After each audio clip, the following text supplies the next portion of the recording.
Señores, muy buenos días. Gracias, como siempre, a Infobae TV y gracias a la gente por acompañarnos. Acá estamos con Willy. Buen día, Willy. Buen día, ¿qué tal, Marce? ¿Cómo andamos? Un comentario de los días martes. Sí, señor. Siendo que en este caso debiera llamarse algo así como reina la incertidumbre, ¿no es cierto? Claro. Sin embargo, le voy a poner un título a este comentario. Y va a ser la primera vez que le pongo un título, que tiene que ver con el final de esto que se va a llamar algo así como Así arrancó el cepo. Así que sí, si tuviese que titular este editorial, lo voy a llamar así: Así arrancó el cepo. Otra vez el mismo cuento. Exactamente. Bueno, cuando me refiero a que reina la incertidumbre, hay de las cosas que no sabíamos, hay una incógnita despejada, que es la salud presidencial. Sabemos desde ayer que el presidente retomará su actividad el día lunes próximo, el 18, que está bastante bien, que los problemas que tiene no parecen ser muy serios, al punto tal que yo no entiendo muy bien por qué tomó una semana más, pero bueno, qué sé yo. En cualquier caso, sabemos que a partir del lunes tenemos de vuelta a la Presidente en ejercicio pleno del poder, aún considerando que su actividad estará en algún plano restringida. Y se ha escrito mucho respecto de la agenda que le espera. Viste que sí, claro, los diarios se han entretenido en escribir y especular con la cuestión de la agenda, es decir, ¿qué le espera a Cristina a partir del día que reasuma el poder? Claro. Y yo me acordaba, antes de sintetizar un poco esa agenda, yo me acordaba de cuál fue el primer gran enojo de Néstor Kirchner cuando asumió el poder. A ver quién se acuerda. Se enojó con La Nación, que fue su gran, primero con un banco y después con La Nación. Y el argumento por el cual se había enojado con La Nación, en particular con su director de entonces, con el señor Claudio Escribano, fue que dijo: me quieren marcar la agenda. Sí, claro. Porque La Nación había escrito un artículo respecto de las cuestiones pendientes que la Argentina debía enfrentar a partir de aquel principio del año 2003. Entonces Kirchner aprovechó ahí para marcarle la cancha a los medios y para decir que a él nadie le marcaba la agenda, ¿no? Entonces, digamos, pongámoslo así, se tomó a mal que la prensa planteara lo que le parecían cuestiones pendientes en materia política, económica. También se tomó a mal cuando Scioli, ¿te acordás?, le marcó la agenda de las tarifas. Eso vino después. Ahí nomás. Eso vino ahí nomás. Pues me acuerdo siempre ese día que poco menos que denunció a La Nación como consecuencia de que habían escrito un artículo, digamos, que decía: mira, a nosotros nos parece que los temas pendientes son los siguientes. Bueno, esta vuelta pasó lo mismo. No hubo reacción de esa naturaleza, pero ciertamente los medios han vuelto a plantear de qué se supone que se trata lo que viene en la Argentina. Y hay básicamente tres grandes capítulos, donde claramente el tercero es el más importante. El primero es el PJ, ¿no? Claro. El segundo es el gabinete, y el tercero es la agenda económica pendiente de la Argentina. Claro. Fíjate que los tres dependen digamos, el gabinete depende de la mirada y la relación con el PJ, y ambas cosas definen las medidas económicas que puedan venir, digamos. Pero más allá de cómo combinen las cosas, son los tres temas que yo más o menos encontré como, digamos así, una suerte de consenso general de los analistas, observadores y demás, respecto de cuáles son los temas que la esperan en la oficina de la Presidenta el día lunes. En cuanto a PJ, vaya uno a saber, digamos, la verdad que a esta altura del partido yo creo que ya tenemos como 12 candidatos presidenciales. ¿Te acordás cuando se decía que en la Argentina no había candidatos? Eso es gran negocio para Cristina, eso. Claro, está lleno de presidenciales. Eso es fundamental para Cristina. Lleno. Exactamente. Que no haya ni liga de gobernadores, ni... Lleno de presidenciales. Scioli, Massa, obviamente. Claro. Capitanich, que dijo que no, pero veremos. Urtubey, se sumó Randazzo, De la Sota, Capitanich, Uribarri, Julián Domínguez, Sanz, Cobo, Lilita, Macri, no menos de 12 precandidatos presidenciales. Y veremos, yo que sé, la verdad que me parece un poco prematuro la discusión, en cualquier caso es un primer tema. ¿Qué hace la Presidenta con el PJ? Vaya uno a saber. Con respecto al gabinete, que es el segundo tema, yo imagino que en todo caso acá, a lo sumo podrá haber enroques, ¿no? No se me ocurre que más que eso. Es decir, hasta ahora, si vos mirás los cambios que ha habido en el gabinete, desde Néstor hasta acá, nunca ha habido gente muy nueva. Sacando Galuccio, digamos, y algún otro caso muy excepcional que no es del gabinete, digamos. No hay mucha gente que haya venido de afuera del gobierno a ocupar un cargo significativo. Siempre ha habido enroques. Los que están hoy son los que estaban antes más o menos, pero en otros cargos. Y el presidente, en todo caso, ha movido cargos. Vos fíjate que, por ejemplo, cuando miramos la sucesión que ha tenido Labaña como ministro de Economía, siempre ha sido con alguien que ya estaba en otro cargo, y así sucesivamente. Sabemos que se va Mansur, cosa que yo no sé por qué razón a la gente le importa mucho, porque la verdad es que el ministro Salún nunca entendimos bien qué hacía en la Argentina. Parece que renunció el ministro Yaguar, el de Agricultura, que tampoco no corta ni pincha mucho. Y veremos... pero ahí parecería que es más interesante los que eventualmente entren que los que salen, Sí. por si hay alguna señal, digamos. Sí, digamos. ¿No? Bueno, yo encontré dos, y a eso quiero llegar. Y después hay una agenda económica que también han marcado los medios, los economistas, los observadores, que incluye obviamente el tema de la inflación, que viene atado con el tema del INDEC, incluye obviamente el tema de las reservas, que viene atado con el tema del cepo, más los temas pendientes de deuda, más la distorsión de los precios, más el problema de competitividad de las economías regionales. Pues, la lista puede ser realmente... Y pondría el empleo. El empleo, bueno, Atenti. esta puede ser eterna, ¿no es cierto? Más algunos temas adicionales que yo agregaría, que son cosas que van a pasar, digamos, que hay que mirar con atención. Primero, el tema vudú. Es decir, con el tema, la dinámica del tema vudú se viene complicando, ¿no es cierto? Al lunes llega, ¿no es cierto? Pero después, ¿qué va a hacer Cristina con vudú? La otra cuestión es Rosario. Parece menor, ¿no es cierto? No, Pero Rosario se ha vuelto evidentemente un problema para la Argentina. Y me parece que es la Argentina la que debería ayudar a Rosario a pensar una solución a su problema, que es muy grave, muy grave, muy grave. Después el tema de los medios, ¿no? Cómo va a evolucionar la aplicación de la ley de medios. Bueno, la agenda, en todo caso, sin ninguna intención de marcarle la agenda a nadie. Por supuesto, me limito a enumerar simplemente las cosas que las personas, analistas, observadores, dirigentes políticos, periodistas, observan que la Presidenta va a encontrarse como cuestiones pendientes a partir del lunes. Como nadie tiene ni idea, digamos, de para dónde va a disparar el asunto, digamos, y qué rumbo puede tomar los acontecimientos, yo me dediqué a tratar de encontrar alguna señal, es decir, para dónde puede agarrar esta historia, ¿no? Y encontré dos. Una en el plano de los dichos y otra en el plano de los hechos, ¿no? O sea, tómame que es mucho más relevante la segunda que la primera. por supuesto. Pero en el plano de los dichos, quien planteó alguna perspectiva respecto de lo que puede venir, y repitiendo en algún sentido lo que dijo el mismísimo jefe de gabinete, Abal Medina, habló el senador Fuentes. Entonces yo me guardé este artículo, que se publicó hace unos días en el diario La Nación, un reportaje del senador Fuentes, que es un tipo muy del riñón, digamos, del cristianismo, donde dijo claramente, la gente nos pidió profundizar las medidas. Yo dije, wow, ¿este hombre qué interpretó? Bueno, él interpretó lo siguiente, es muy interesante lo que dice. Fíjate, dice, el periodista de La Nación, Gustavo Ibarra, le pregunta, ¿cuál fue el mensaje de las elecciones del 27 de octubre pasado? Contesta el senador Fuentes. Hay un mensaje al gobierno que es el de profundizar las medidas. ¿De parte de quién? Le pregunta la Nación. ¿De la gente que nos votó?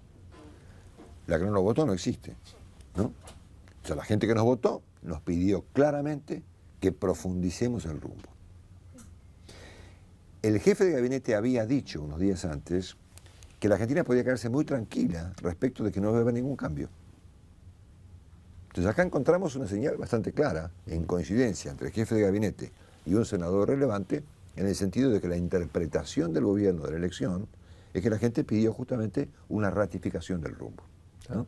Sí, bueno, digamos, es un poco el anticipo de lo que dicen muchos analistas políticos, que bueno, dicen, la conocemos a Cristina, Cristina redobla la apuesta. Independientemente de que a mí me parezca bien o me parezca mal, estoy tratando de ser lo más objetivo posible en interpretar algunos elementos para tratar de, si querés, adivinar para qué lado puede evolucionar. Sí, lo que no sabemos, claro, lo que no sabemos si Marcelo Fuentes habla como libre pensador o tira eso creyendo que interpreta o si habló te voy o a si sabe. con una frase que le dijeron a Nacha Guevara el día que llegó al Congreso. Sí.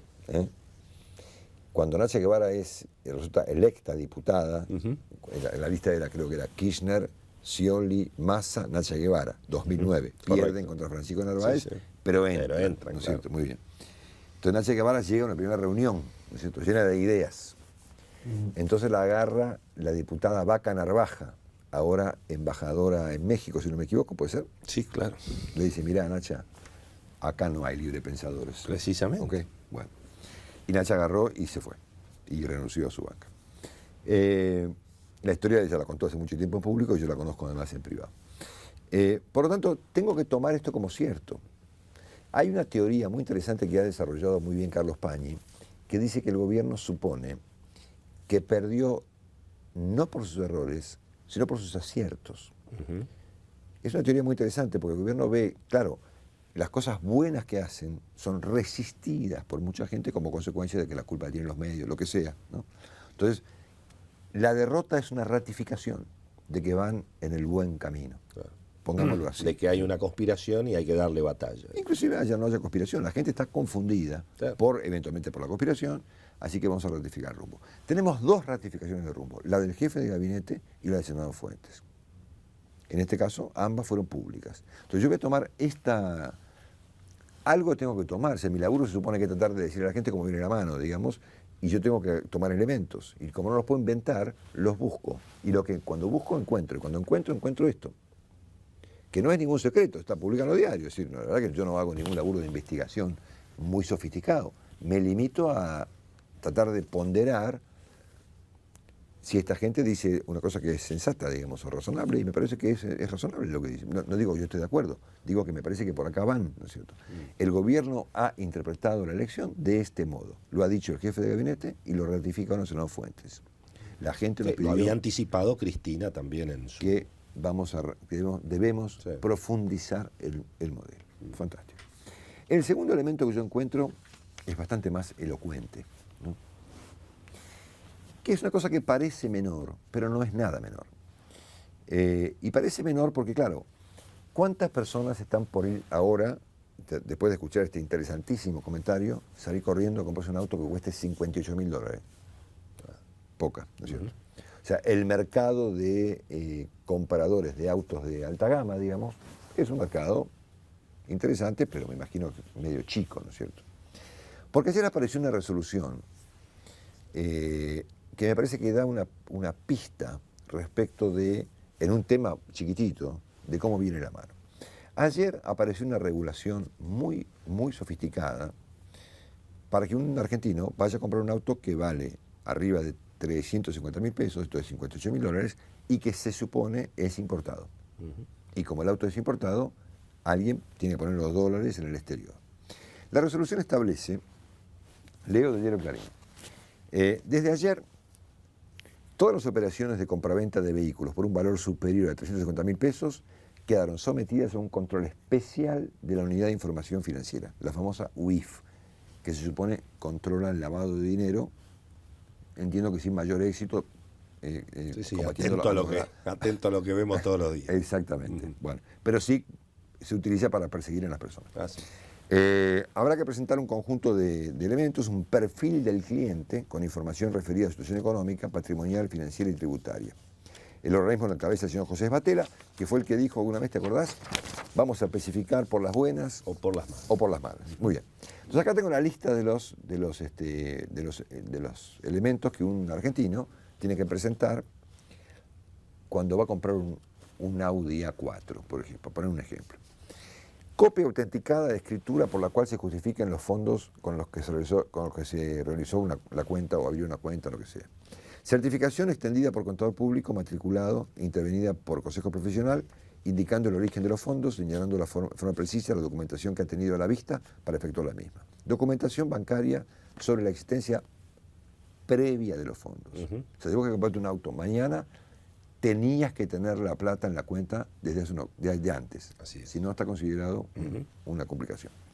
Documentación que acredite la venta de bienes muebles, inmuebles, valores o semovientes por importes equivalentes y suficientes. Y cualquier otra documentación que respalde la tenencia de fondos lícitos suficientes para realizar la operación. O sea que, señores, si ustedes quieren comprarse un auto que cueste más de $350.000, vayan laburando con contadores, escribanos y abogados para explicar de dónde sacaste la guita. Muy bien. Entonces, digamos, esto puede ser una pavada, siendo que las personas que van a hacer esto son pocas, digamos. Pero a mí me parece que hay que hacer acá tres observaciones. En todos los casos tienen cómo completar y formular todo eso. Okay. Imagínate, plata que está en el banco. Plata. Yo me imagino que los narcos, los grandes delincuentes, y los lavadores de dinero y estas cosas tienen empresas, sociedades, que los agarran magollas. Pero bueno, vos fíjate lo siguiente. ¿Y por qué digo que así empezó el cepo? Porque el cepo empezó en octubre, noviembre del año 2011, después de las elecciones presidenciales, argumentando una cuestión fiscal. Se decía que el propósito del asunto era que la gente no evada, ¿no es cierto?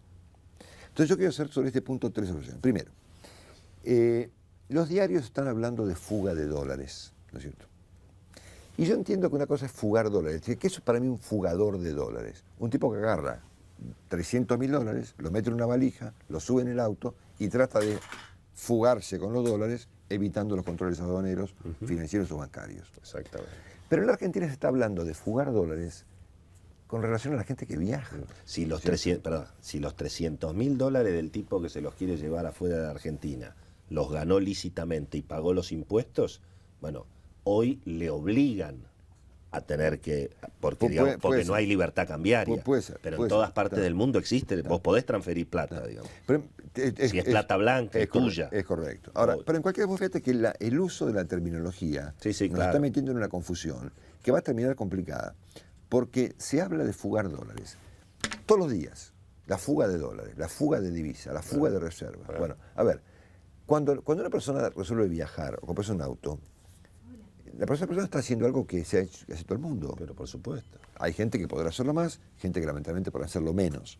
Pero tomarte vacaciones en el exterior, ir a Nueva York, a Miami o a Brasil, o comprarte un auto, son actividades lícitas que más o menos en el mundo civilizado se hacen normalmente sin que el gobierno te ponga la lupa por viajar. A ver, yo entiendo que en el mundo no hay bloqueo de tarjetas. A ver, ayer me contaba un amigo que fue a un banco a retirar 50.000 pesos, que necesitaba efectivo, 50.000 pesos. Tuvo que explicar para qué. O sea, no solamente tuvo que explicar el día que los depositó, sino tuvo que explicarle al banco con un formulario qué iba a hacer con la plata. Bueno, es que ahí es donde están las señales bien concretas y bien preocupantes de lo que viene, porque efectivamente el gobierno está interviniendo ya en las cuentas de pesos de la gente. Exactamente. O sea, ya no solamente el gobierno interviene, digamos, eventualmente en la capacidad de la gente de ahorrar en dólares, sino que también el gobierno ahora, precisamente, para evitar que la gente compre dólares, el gobierno está interviniendo en la caja en pesos, en la caja particular en pesos. Digamos. Entonces acá yo quisiera primero... Eso con el cuento de que es por el lavado de dinero. Exactamente. Igual que fue el cuento del cepo. Antes de meternos en eso, déjame subrayar esta primer cuestión que me parece subrayable, digamos. Se está hablando demasiado de fuga de dólares para explicar cosas tan sencillas como comprar un auto, un departamento o viajar. Claro. Que el gobierno tenga un problema con el tipo de cambio o con la caída de las reservas es un problema del gobierno, digamos, que veremos si lo pueden resolver o no. Pero eso no significa que la gente empiece a ser acusada de fugar dólares porque se compra un Audi A4 o porque se resuelve tomarse las vacaciones en el Sahara, que es donde se le cante. Entonces me parece que estamos entrando en un problema que me parece que va a tener alguna consecuencia en el futuro. La segunda cuestión que me parece ya más compleja, digamos, es que si tomamos esta resolución como una señal, digamos, otra vez el gobierno está utilizando, digamos, formatos de carácter policial para hacer política económica. Claro. Digamos, a ver, un extremo de razonamiento es Maduro. Y yo bajo la inflación con el ejército, ¿no es cierto? Que fue lo que vimos este fin de semana. Es decir, a él le pareció que los precios estaban muy altos, que tenía razón, y resolvió desalojar de sus dueños a las cadenas de electrodomésticos, intervenirlas de modo militar, bajar los precios de prepo y que la gente se lleve todo pagando o no. Sí. Y dio un mensaje ayer extraordinario diciéndole, señor del Banco Central, ahora bajen la inflación, porque ven lo que acabo de hacer, acabo de bajar los precios con el ejército, ¿no es cierto? Entonces, ¿Maduro qué hizo? Maduro reemplazó medidas de carácter económica, digamos, clásicas, en un sentido o en otro, por medidas de carácter policial, en este caso, en un extremo de carácter militar. No estoy comparando, por supuesto, a Maduro pero está bien, con Esbatella, pero son dos maneras de encarar el problema. Vos lo encarás. ¿Cuánta potencia le das a la manija? Nada más. Vos lo encarás, o con un economista o con un policía, ¿no es cierto?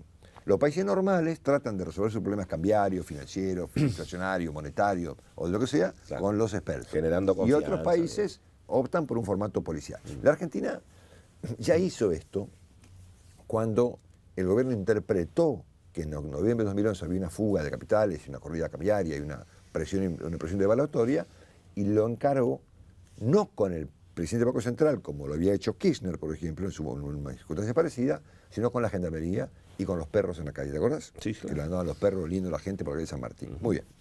Entonces, a mí me parece que acá, otra vez, más allá de este problema del uso de la palabra fuga de dólares, que a mí me preocupa mucho, el gobierno está reemplazando, digamos, herramientas más o menos ortodoxas de política económica por controles de carácter policial. Entonces, para evitar que la gente compre autos caros, importados, que significan una fuga de dólares, les mandamos a la UIF, ¿no es cierto? Y para comprarlo vas a tener que explicarle al gobierno, digamos, que vos no sos un descendiente poco menos que de Pablo Escobar Gaviria, ¿no es cierto? A mí me parece un divague, Claro. pero es lo que estamos viendo. Sin duda. Y sí. No, y con el agravante de que esto no va a frenar la compra de autos importados, porque la mayoría de la gente que compra los autos importados son gente de bien que puede demostrar, simplemente va a costar un poquito más caro el trámite, Claro. vas a tener que pagarle un contador, Claro. pero digamos, en términos de pérdida de reservas, esto no, digamos, no va a cambiar el escenario, por Claro. lo tanto ahí sí me empiezo a preocupar qué es lo que sigue. Claro. Bueno, entonces a mí se me ocurrió... Porque lo mismo pasó con el cepo. Claro. No lograron, digamos, con la FIP que la gente dejara de comprar Y dólares. acá viene mi tercera observación. Entonces te resumo primero las dos primeras. La primera, digamos, frente a hay un dicho famoso que dice que hay que tomarse las cosas simples como si fueran importantes y las importantes como si fueran simples. Exacto, ¿no? claro. Entonces me parece que esta resolución que establece estos complicaciones para comprar un auto está queriendo decir algo. Es una señal. De hecho, es junto con la presión a las compañías exportadoras para que se endeuden en el exterior, la más importante que hemos visto desde que Cristina tuvo su intervención quirúrgica hasta la fecha. Claro, ¿no? Y la de las exportadoras es una resolución de Banco Central, no es ninguna presión, está escrito. Exactamente. Es un cepo al crédito en este caso. Les prohibieron tomar préstamos en pesos para obligarlos a tomar préstamos en dólares en el exterior. Bueno, entonces, en primer lugar tenemos acá una cuestión de uso del lenguaje que a mí me parece que está un poco subido de tono, digamos. Es decir, viajar no es fugar dólares, es viajar. Yo qué sé. Lógico. La gente, entre las cosas normales que hace, no sé si toda la gente, obviamente, pero mucha gente, entre las cosas normales que hace, está a viajar, digamos. Claro, pero los dólares se van porque el gobierno estableció un control de cambio, problema del gobierno, no porque la gente viaja, okay. digamos. La segunda cuestión que subrayo es esta, el uso de herramientas no económicas para conseguir un resultado económico. Y acá viene el título de este comentario que empezó desde el principio, que es así empezó el cepo. Porque el cepo empezó en noviembre del año 2011, bajo el argumento, muy parecido a este, de que vos podías comprar los dólares que quisieras, siempre y cuando la AFIP te autorizara, bajo el argumento, no de la falta de dólares, sino que tú estuvieras todo en orden. Claro. Y así la gente empezó a comprar dólares porque la mayoría de la gente que compraba de a $1.000 en el banco tenía todo en orden. Entonces, hasta que se cortó eso. Claro. Entonces, esta idea de conectar el principio del cepo, del control de cambios, con una cuestión de carácter impositivo, digamos, se parece mucho a de conectar la venta de autos con una cuestión de carácter de lavado de dinero. Digamos, son medidas que están, digamos, cortadas por la misma tijera. Es decir, es el uso de herramientas del Estado, de todo tipo, digamos, para evitar que la gente haga una cosa. Entonces, el cepo empezó de esta manera. El cepo se dijo entonces que había, bueno, que en realidad, si vos querías comprar dólares, tenías que demostrarle a la AFIP que estabas en regla con tus impuestos, cosa que, por supuesto, mucha gente tenía todo en regla, y cuando iba al banco a comprar dólares le decían que no. Y también fue aquella una medida de carácter semipolicial, digamos, para evitar un comportamiento clásico de las personas en una economía inflacionaria. Es decir, ¿cómo demonios te protegías de la inflación si no comprando dólares? Muy bien. Entonces me parece que esto se parece mucho a aquello y me parece que puede ser una señal. Siendo que en esa agenda que yo mencioné al principio La presidenta tiene que saber que hay un problema con las reservas y tiene que saber que hay un problema con la inflación y que hay un problema con el cepo. A ver, ayer hasta el dirigente trotskista Altamira dijo, che, loco, acaben con el cepo. Bueno, yo no podía creer lo que escuchaba. Eso Altamira, es lo que, bueno, el peronismo, por eso digo que es interesante el arranque que hiciste de los 3 escenarios que esperan a Cristina. El que más está pidiendo que resuelva la inflación y el cepo es el peronismo, que la quiere suceder a Cristina. Claro. Ahora, ¿qué va a hacer Cristina con el peronismo? Por eso digo, vaya uno a saber. Y bueno, posiblemente lo mismo que quiere hacer con el cepo. Claro. ¿Entendés? Sí, sí, claro. Este es un poco el... Ahora, la presidenta tiene la misma fortaleza de espíritu, física, de capacidad, de control que tenía antes de, digamos, su intervención quirúrgica. Eso tampoco lo sabemos, Marce. Vamos a tener un escenario con una presidenta volviendo de a poco, por mejor que se pueda, digamos, acomodar esta semana. Sí. Y eso también es una novedad en, digamos, el manejo argentino, ¿no?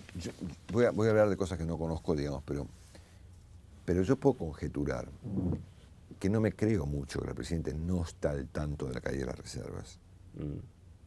Anoche decía Martín Redrado, no, pasa que nadie se debe haber animado a decirle a Cristina que las reservas cayeron 2.000 palos, por ejemplo. Parece poco probable, uno no lo puede, pero bueno, está bien, de todas maneras, no sé si ahí está solamente el tema. La cuestión es qué es lo que va a decir. Si las autoridades económicas no se animan a decirle al presidente que el Banco Central perdió, no sé cuánto perdió en los últimos 30 días, 60 días. Fue el peor octubre de la historia. Ok, fantástico. Si no se animan a decirle que tenemos un problema, tenemos un problema mucho más grande. Sí. Así que yo por ahora eso no lo estoy tomando en serio, digamos. O sea, yo me imagino que la presidenta, aún considerando su estado de salud, informada de lo básico tiene que estar, ¿no es cierto? ¿Y qué es lo básico acá? Que un determinado resultado electoral, que ella lo podrá interpretar como le parezca, digamos, pero la información básica la tiene que conocer.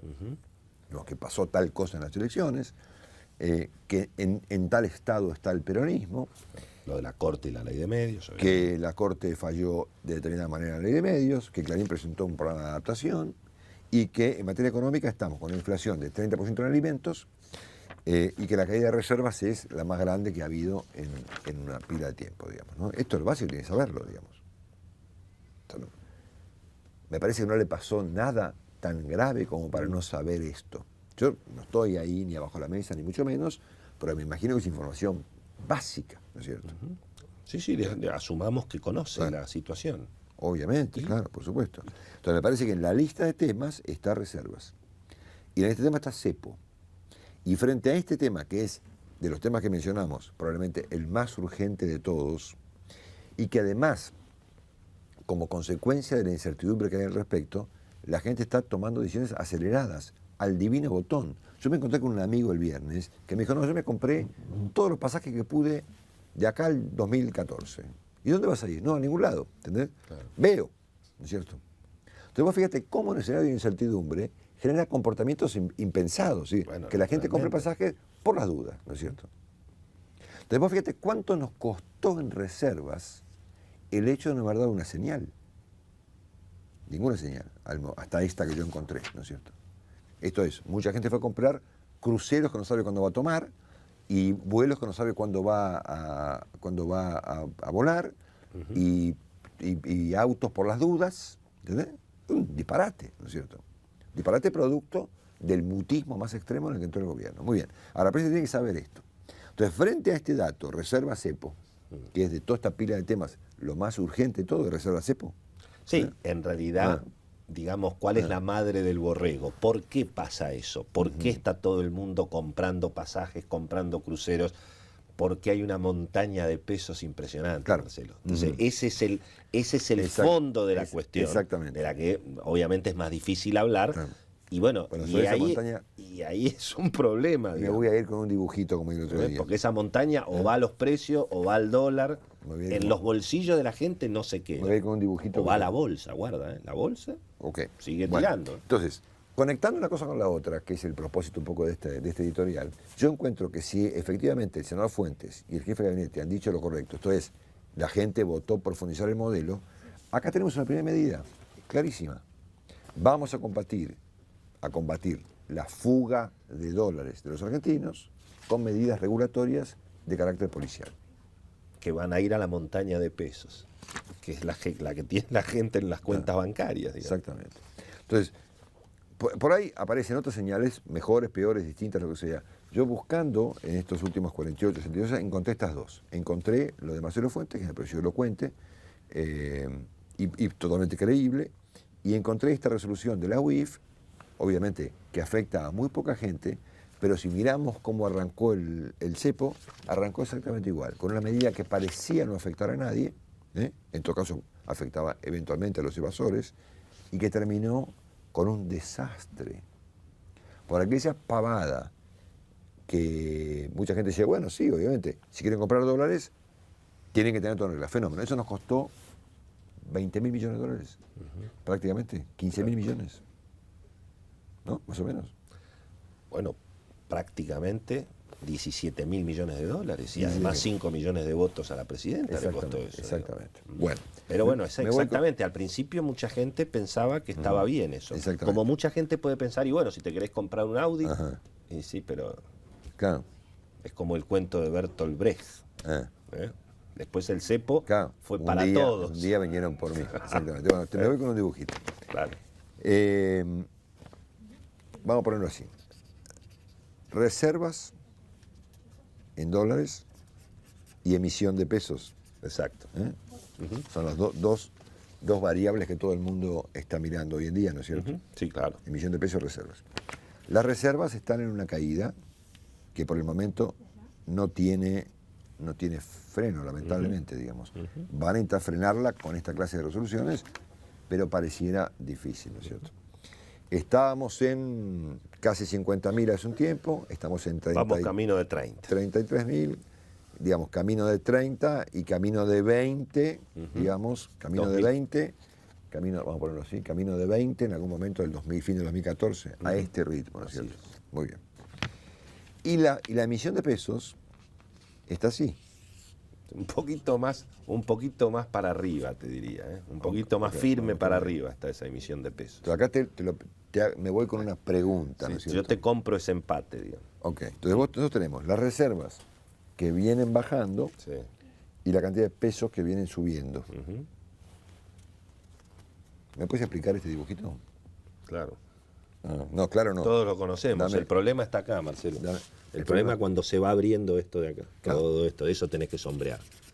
¿Entendés? Eso está acá. Claro. Efectivamente. Cuando las reservas estén en 20, vamos a escribir lo correcto, que estén en 20 y la cantidad de pesos sea poco menos que infinita, digamos. Exacto, y el blue va a estar por ahí arriba, de la... Exactamente. Más inflación, más devaluación y más impuestos, Marcelo. Eso es lo que viene en la Argentina.